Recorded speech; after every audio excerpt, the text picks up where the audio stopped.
नमस्कार, स्वागत है आप सभी का हमारे खास कार्यक्रम ओमिक्रॉन अलर्ट में, जहां मैं हूं आपके साथ नंदिनी लाक्षाकार। और आज ओमिक्रॉन पर बात करने के लिए हमारे साथ स्टूडियो में मौजूद है हमारे बहुत ही खास मेहमान डॉक्टर बलराम जी ओमर, जो कि एम्स ऋषिकेश में प्रोफेसर हैं माइक्रोबायोलॉजी डिपार्टमेंट के। डॉक्टर साहब, बहुत बहुत स्वागत है आपका।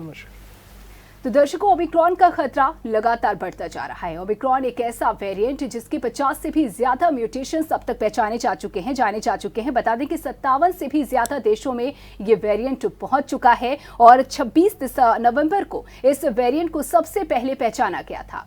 माना जा रहा है कि भारत का भी कोई स्टेट इससे अछूता नहीं रहेगा। जिस तरीके से ये वेरिएंट, ये ओमिक्रॉन लगातार बढ़ता जा रहा है और ऐसे में बहुत जरूरी है सतर्कता बरतना, एहतियात बरतना, और उसके लिए बहुत जरूरी है ओमिक्रॉन को अच्छे से जानना, पूरी तरीके से समझना। और इसमें हम मदद लेंगे डॉक्टर साहब की। डॉक्टर साहब, सबसे पहले हमारे दर्शकों को बताएं कि आखिर क्या है ये ओमिक्रॉन।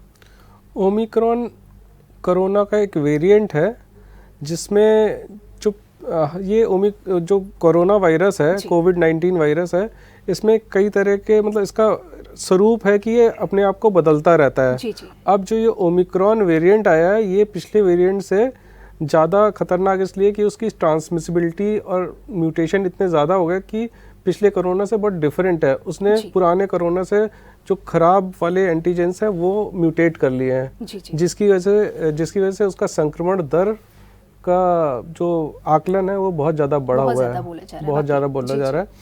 तो जो इसकी R0 वैल्यू है वो खतरनाक स्थिति में है और जो हम पूरे ग्लोब में देख सकते हैं कि किस तरह से संक्रमण दर बढ़ रहा है, भयानक तरीके से डबल सीधे मामले सामने आ रहे हैं। जी बिल्कुल। देखिए, कोरोना वायरस को हमने सबसे पहले जाना, फिर डेल्टा ने भी तबाही मचाई थी और अभी ओमिक्रॉन।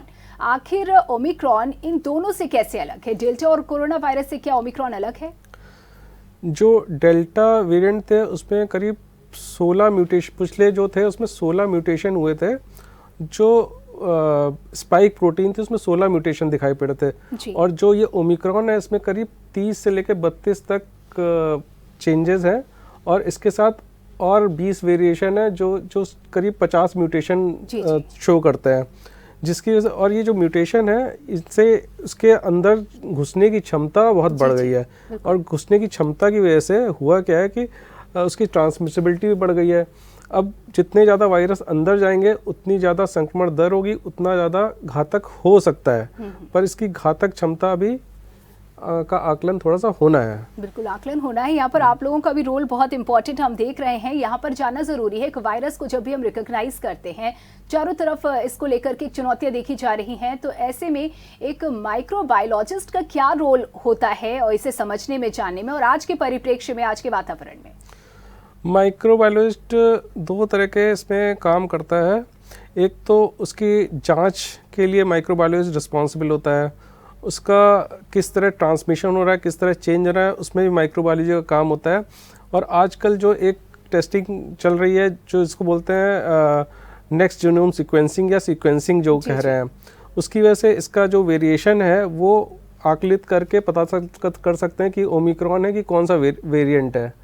तो इसमें ये सारा वर्क माइक्रोबायोलॉजिस्ट का है बेसिकली। बिल्कुल, तो वाकई बहुत इंपॉर्टेंट है, वरना कैसे हम इसे समझ पाते और जान पाते। और ये म्यूटेशंस को समझना, जो मुश्किल से मुश्किल चीजें हैं वो आज आम लोगों तक पहुंच रही हैं, वो इसे समझ रहे हैं। और जरूरी भी है समझना, क्योंकि स्थिति से अगर निपटना है सही तरीके से तो जानना और समझना भी जरूरी है। वेरिएंट ऑफ कंसर्न इसे नाम दिया गया जैसे ही ये सामने आया।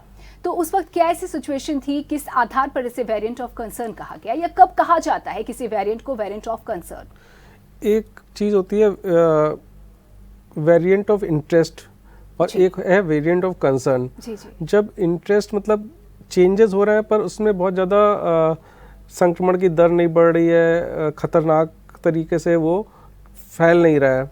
और कंसर्न तब हो जाता है जब जिससे संक्रमण की दर इतनी ज़्यादा बढ़ गई और साथ ही साथ वो डिटेक्ट भी हो रहा है और उससे कुछ लोग भर्ती भी हो रहे हैं। तो इसलिए इसको वेरिएंट ऑफ कंसर्न बोला गया है। जी, इसे कहा जाता है कि डेथ रेट इतना नहीं है, तो ऐसे में कुछ लोग कहते हैं तो या ये तो नॉर्मल कोल्ड है, ऐसा बहुत सारी भ्रांतियां भी हो रही हैं। क्या वाकई में नॉर्मल कोल्ड की कैटेगरी में आता है, या कैसे ये ओमिक्रॉन नॉर्मल कोल्ड से अलग है? नॉर्मल कोल्ड बेसिकली जब होता है, इससे कुछ वायरस होता है, जैसे इन्फ्लुएंजा वायरस है या राइनो वायरस है या रेस्पिरेटरी सिंशियल वायरस है, इनसे जब संक्रमण होता है तो वो नॉर्मल कोल्ड की कैटेगरी में होता है। इवन इन्फ्लुएंजा में भी थोड़ी ज़्यादा प्रॉब्लम हो सकती है, कॉम्प्लिकेशन हो सकता है। पर जो ये कोरोना के भी कुछ पुराने जो वेरिएंट थे वो कॉमन कोल्ड में आते थे, पर अभी जो कोविड-19 जब जनरेट हुआ तो इसका जो संक्रमण दर और जो डिस्ट्रक्शन करने की क्षमता थी वो बहुत ज़्यादा थी। तो ये कॉमन कोल्ड जैसा नहीं था, इसको बोलते हैं acute respiratory distress syndrome, ARDS की कैटेगरी में आ गया ये। तो इसलिए ये थोड़ा ख़तरनाक है। और जो ओमिक्रॉन के बारे में अगर बात करें तो ओमिक्रॉन का ARDS लेवल या जो संक्रमण करने की दर क्षमता तो ज़्यादा है, पर उस कितना डिस्ट्रक्शन कॉज करेगा ये आकलन करना अभी थोड़ा बाकी है। इसको अभी इस समय कहना थोड़ा उचित नहीं है। तो मतलब बहुत जल्दी इस पर बात करना हो जाएगा, बिल्कुल समझ सकते हैं। लेकिन ये चीज़ें तो स्पष्ट हो चुकी हैं जब तक सामने आया है डेटा कि डेथ रेट इसका कम होता है। तो ऐसे में क्या लोग लापरवाही किसी का करना कितना घातक हो सकता है? लापरवाही, कोरोना वैसे ही घातक बीमारी है। कोरोना कोविड-19 से संक्रमित होना ही घातक है और ये हम पिछले वेव 1 और वेव 2 में देख चुके हैं। बिल्कुल सही कहा आपने। तो वो वायरस तो वही है, अब अगर वो संक्रमित हो रहा है तो घातक तो है ही है। अब वो किस अच्छा, इस बीच में हमने ये भी कर लिया कि कोरोना का इलाज कैसे करना है। जी।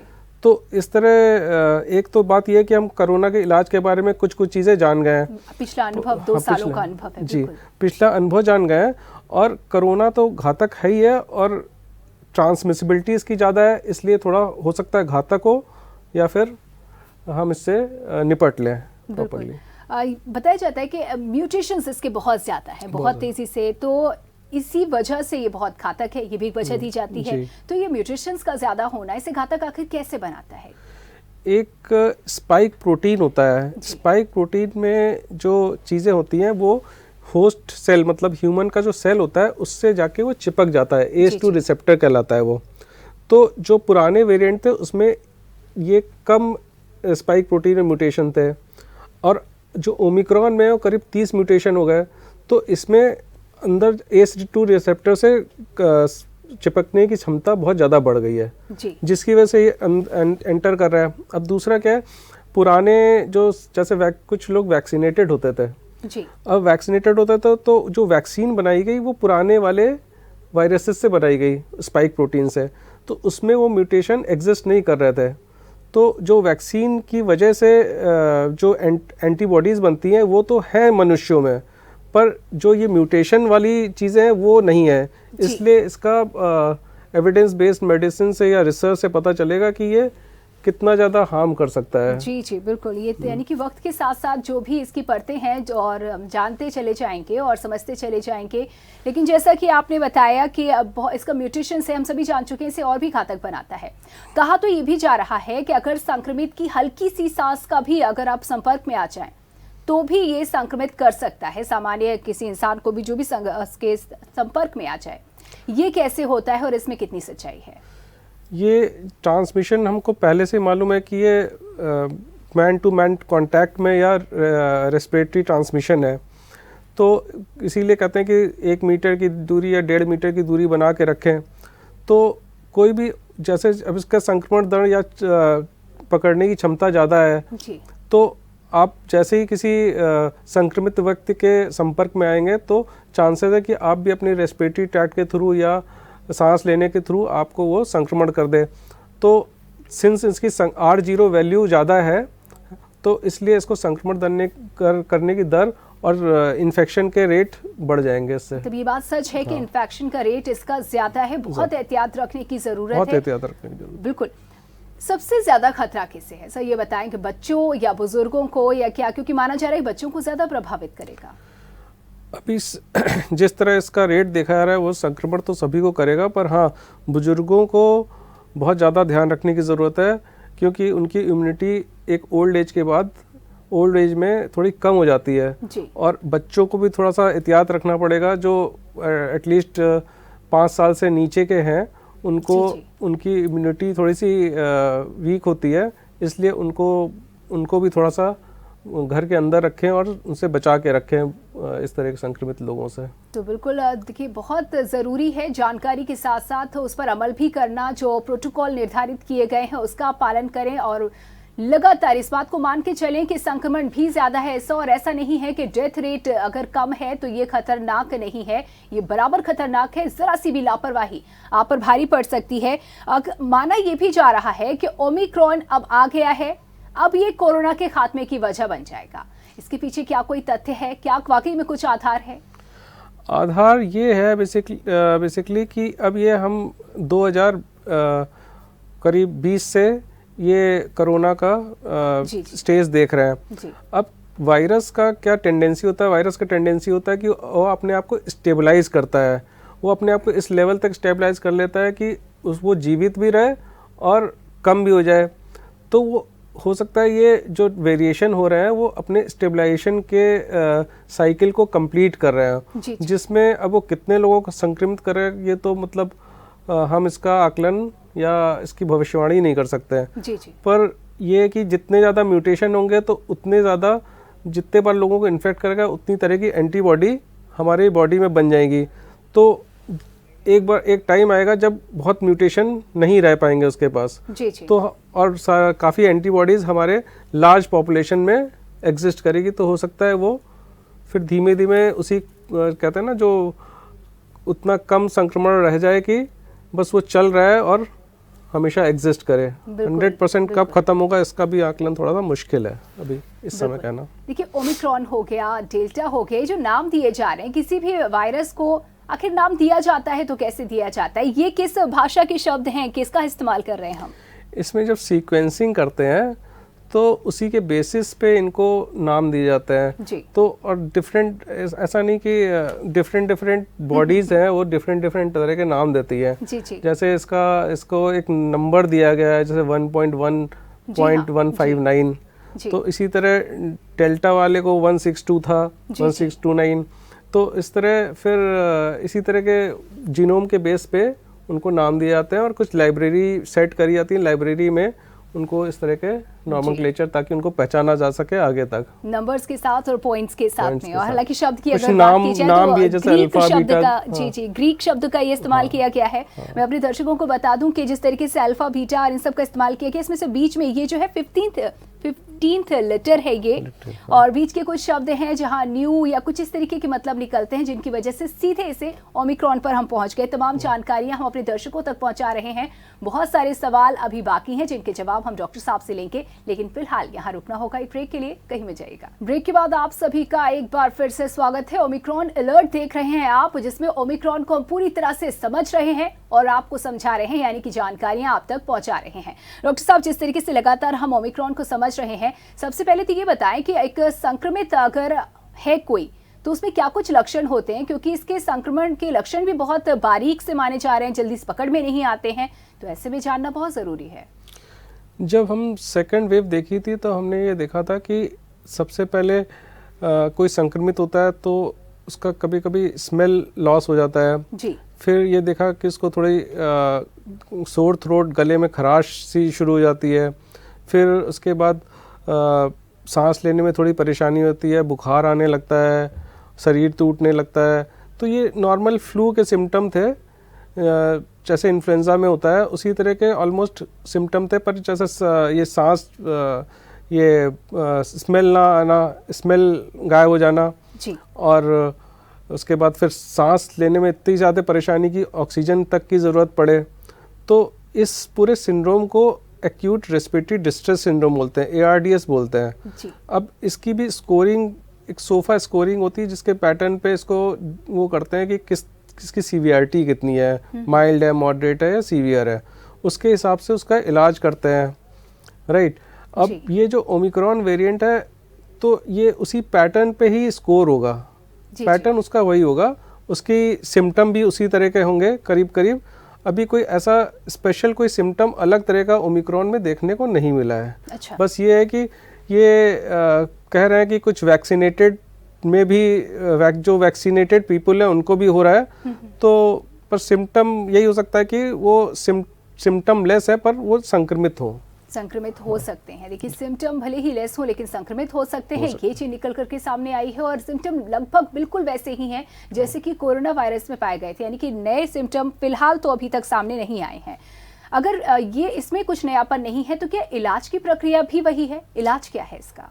इलाज की प्रक्रिया भी बिल्कुल वैसी है, उसी बेसिस पे, स्कोरिंग के बेसिस पे उसको अगर ऑक्सीजन की ज़रूरत है तो वो अगर 5 लीटर से कम है तो वो घर पे भी अपना आइसोलेट होके इलाज कर सकता है, और उससे ज़्यादा है तो उसको अस्पताल में भर्ती होना पड़ेगा, और अगर सीवीआरटी स्कोर ज़्यादा है तो उसको हो सकता है आईसीयू की भी ज़रूरत पड़े। और ट्रीटमेंट मोडालिटीज़ वही वेव 2 वाली है, हमको उसी को फॉलो करना पड़ेगा आज की डेट में। तो क्या ऑक्सीजन की भी उतनी ही ज़रूरत पड़ सकती है, क्योंकि इस पर कुछ अलग बातें की जा रही हैं? बिल्कुल ऑक्सीजन की ज़रूरत पड़ सकती है। अगर सीवीआरटी में चला गया पेशेंट तो उसको उसी तरह के सिम्टम आएंगे जैसे कि ARDS में या वेव 2 में हो रहा था, तो ऑक्सीजन की ज़रूरत तो हमेशा ही पड़ेगी। जी देखिए, ये तो हो गए लक्षणों की बात, हो गया इलाज की बात, लेकिन अगर बचाव कहते हैं बेहतर है, बीमारी हो उससे पहले हम बचाव कर लें, तो बचाव के बारे में क्या बताएंगे? बचाव का तो 3 सिद्धांत है, मास्क लगाना, हाथ साफ रखना और सोशल डिस्टेंसिंग को फॉलो करना। ये तो गोल्डन रूल है, एवरीबॉडी हैज़ टू फॉलो, और इसको जिसने छोड़ा वो संक्रमित होने के चांसेस उसके बहुत ही बढ़ जाएंगे। जी। और जैसा आजकल देख ही रहे हैं कि भीड़ हो रही है न्यू ईयर पार्टी में, तो थोड़ा सा ये मैं लोगों से भी गुजारिश करूँगा कि वो अपना सोशल डिस्टेंसिंग तो फॉलो करें, मास्क फॉलो करें, साथ ही साथ अगर किसी तरह का लक्षण आ रहा है बुखार का या स्मेल लॉस हो जा रहा है या इन्फ्लुएंजा जैसा लग रहा है तो मास्क लगाएं और कोशिश करें कि वो पार्टी में या भीड़ में ना जाएं। जी, ये उनकी सोशल रिस्पॉन्सिबिलिटी है। बिल्कुल बिल्कुल सोशल रिस्पॉन्सिबिलिटी है, और हर एक की यहाँ रिस्पॉन्सिबिलिटी है, क्योंकि हर एक की भूमिका यहाँ महत्वपूर्ण है, और जहाँ भी कोई लापरवाही करेगा तो इस जंग से जीतना वाकई में बहुत मुश्किल हो जाएगा। जीनोम सीक्वेंसिंग की बात इसमें हो रही है, आखिर क्या ज़रूरत है इसमें जीनोम सीक्वेंसिंग की, क्यों ज़रूरी है?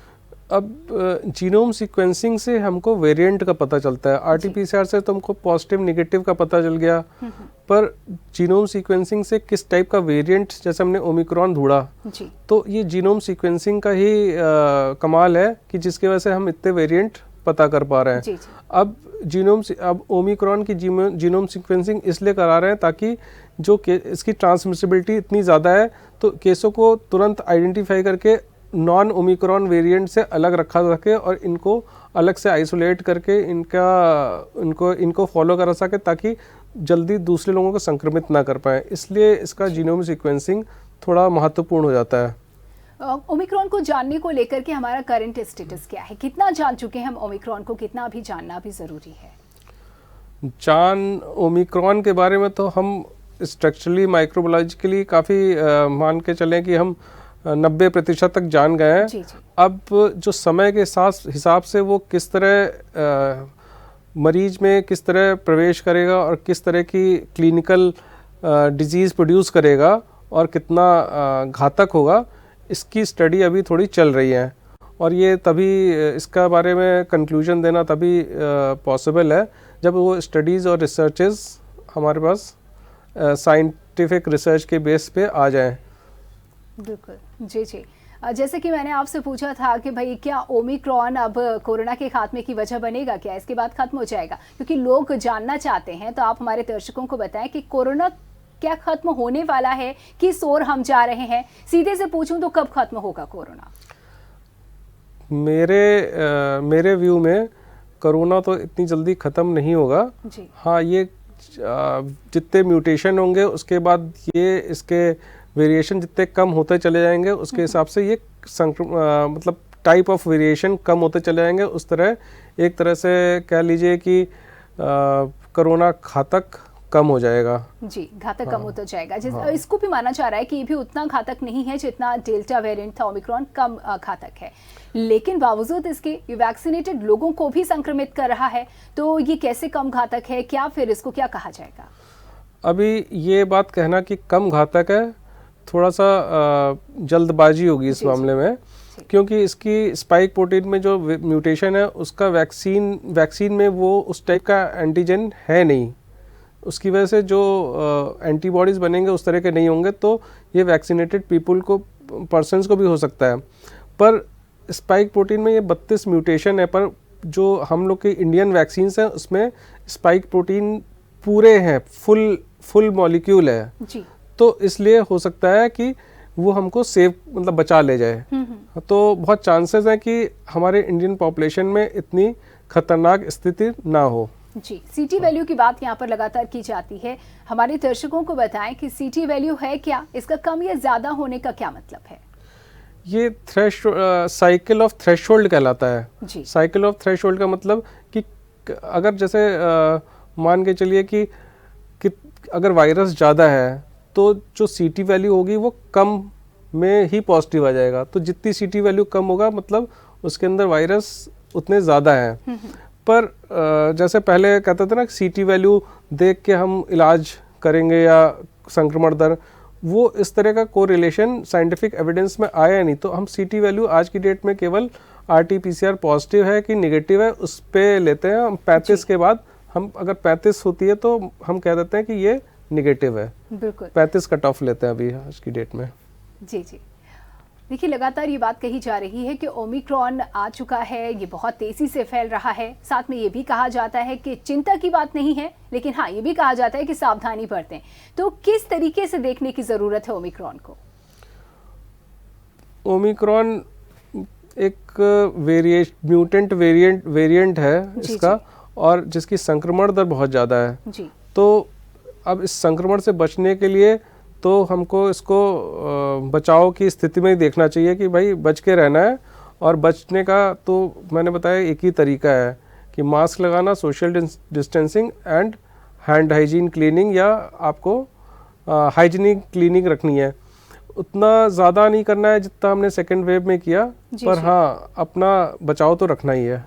तो इसको हम ऐसे बहुत ही हल्के से नहीं ले सकते हैं आज की डेट में। बिल्कुल। तो ये बिल्कुल भी जो भ्रांतियां फैल गई हैं कि ओमिक्रॉन से डेथ रेट कम है तो और लापरवाही की जा सकती है, बिल्कुल भी इसे हल्के में नहीं लिया जा सकता है, क्योंकि हमने लगातार देख रहे हैं कि वैक्सीनेटेड पीपल भी इसके संक्रमण के में आ रहे हैं, चपेट में आ रहे हैं, संक्रमित हो रहे हैं। यहाँ पर अगर क्लियर करना चाहें हमारे दर्शकों को कि कितने % चांसेस हैं वैक्सीनेटेड पीपल में ओमिक्रॉन का संक्रमण होने का? इसके बारे में तो साइंटिफिक स्टडीज़ आ जाएं तो हम इसका आकलन बता सकते हैं। अभी तो ये कहना थोड़ा प्रीमैच्योर है मेरे लिए, और तब भी vaccinated people comparatively more safe है जो कि अनवैक्सीनेटेड है। इसलिए एक और दर्शकों से मेरी दोबारा भी गुजारिश है कि जिन्होंने अपना वैक्सीनेशन नहीं लिया है किसी वजह से, वो अपना वैक्सीनेशन ज़रूर करवा लें। जी, तो सबसे पहला काम तो आप वैक्सीनेशन जरूर करवाएं। वैक्सीनेशन की आप तो बूस्टर डोज की भी बात हो रही है, तो बूस्टर डोज किन्हें दिए जाने की जरूरत है?